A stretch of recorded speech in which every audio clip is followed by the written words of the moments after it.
ఎన్ని స్టెప్స్ రా బాబు, ఇప్పటికే 200-300 స్టెప్స్ ఎక్కుంటాను. మెయిన్ ఇక్కడ చిన్న స్నానాలు చేస్తారు, ఇక్కడికి వచ్చి మనం స్నానాలు చేసి చాలా బాగుంటుంది. చిక్కి ఎలా ఉంది ట్రెక్కింగ్? మస్తు హైట్ అనిపించిండే, ఒక జారిబండ లాగా ఫీల్ వచ్చిండే.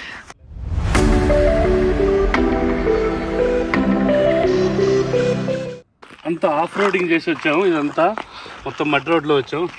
చూడండి ఒకసారి కార్ కూడా ఎంత డస్ట్ పడిపోయిందో. ఇలాంటి బోరింగ్లు చూసి ఎన్ని రోజులు అవుతుందో.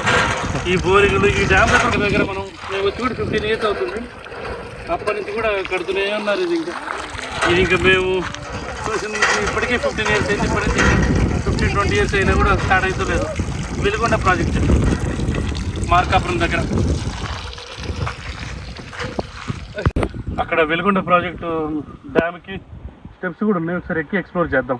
ఇక్కడ చిన్న దారి ఉంది కదా, ఈ దారిలో వెళ్ళి ట్రై చేద్దాం. 40 floors ఉన్నట్టుంది. ఇప్పుడు మనం వెలుగొండ ప్రాజెక్ట్ దగ్గరకు వచ్చాము. ఒకసారి ఈ స్టెప్స్ ఎక్కి కూడా చూపిద్దామని ట్రై చేస్తున్నాం. అసలు నా హైట్తో చూస్తే చూడండి ఇది ఎన్ని ఫ్లోర్స్ హైట్ ఉంటుందో ఒకసారి మీరే యూ కెన్ ఇమాజిన్. చిక్కి చాలా దూరం వెళ్ళారు, ఇంకా రండి వెనక్కి.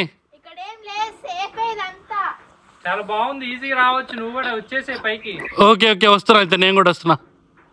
అమ్మో ఎన్ని స్టెప్స్ రా బాబు, ఇప్పటికే 200-300 స్టెప్స్ ఎక్కుంటాను.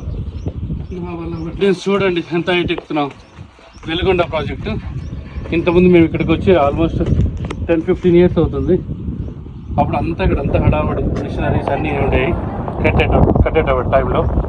ఇప్పుడు చూస్తే అసలు ఏం లేవు, అంతా వేకెట్ చేసి వెళ్ళిపోయారు. ప్రాబబ్లీ అక్కడ శ్రీశైలం దగ్గర ఏమంటారు ఆ టన్నెల్ అయిపోతే ఇది స్టార్ట్ చేసేస్తారనుకుంటా. మొన్న చంద్రబాబు గారు కూడా వచ్చి చూసి వెళ్ళారు దీన్ని, వెలుగొండ ప్రాజెక్ట్ని. మన కార్ ఎక్కడుంది చూడు ఎంత దూరం ఉందో, ఆల్మోస్ట్ 1/2 kilometer. అదంతా నడుచుకుంటూ వచ్చాం అక్కడి నుంచి, ఏదో ట్రెక్కింగ్ చేసినట్టే అనిపించింది.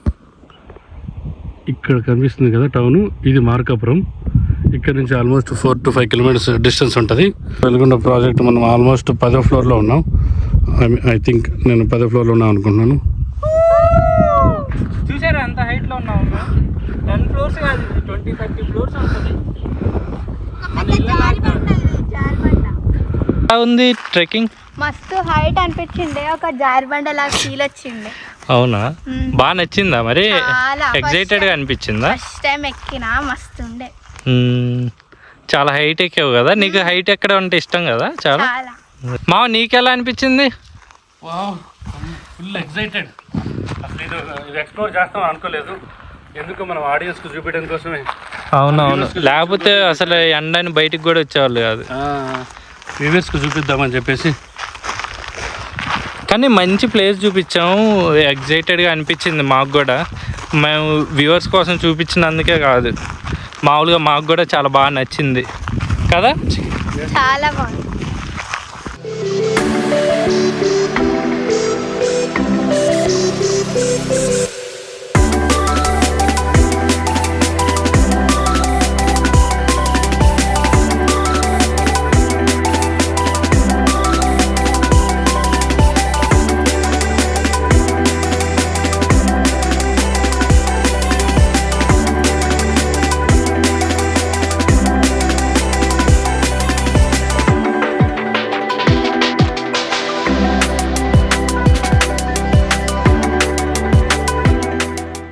నల్లమల్ల అడవిలో ఉన్నటువంటి కాటమరాజు దేవస్థానానికి వచ్చాం.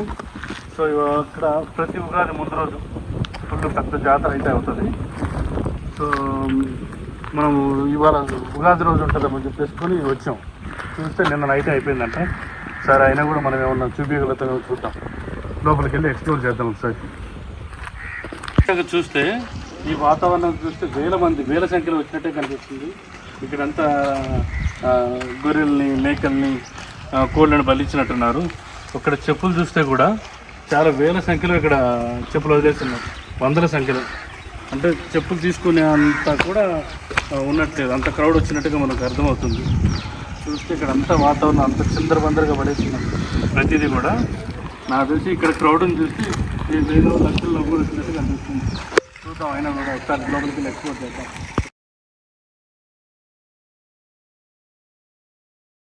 ఇక్కడ ఆటవిక జనాలు వచ్చేసి వేణుతల కాటమరాజు గంగా భవాని దేవస్థానాన్ని బాగా కొలుస్తారు, అంటే కాటమరాజుని బాగా కొలుస్తారు. సో ఇక్కడ అందుకే నైట్ కూడా బాగా జాతర అయింది. దాని తర్వాత ఇక్కడ వెంకటేశ్వర స్వామి, మన వేణుగోపాల స్వామి దేవాలయాలు కూడా ఉన్నాయి రెండు.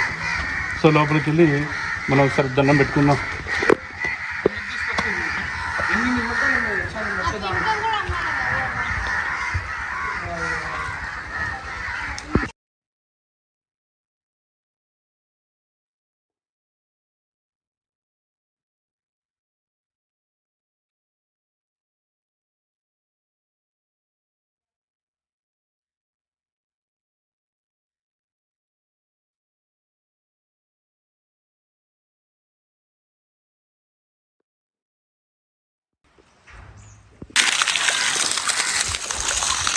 ఇక్కడ వచ్చేసి మనకు వాటర్ నీళ్ళ గుండం కూడా ఉంది. ఈ కాటమరాజుల మెయిన్ ఇక్కడ చిన్న స్నానాలు చేస్తారు. ఇక్కడికి వచ్చేసి మనం స్నానాలు చేసి చాలా బాగుంటుంది.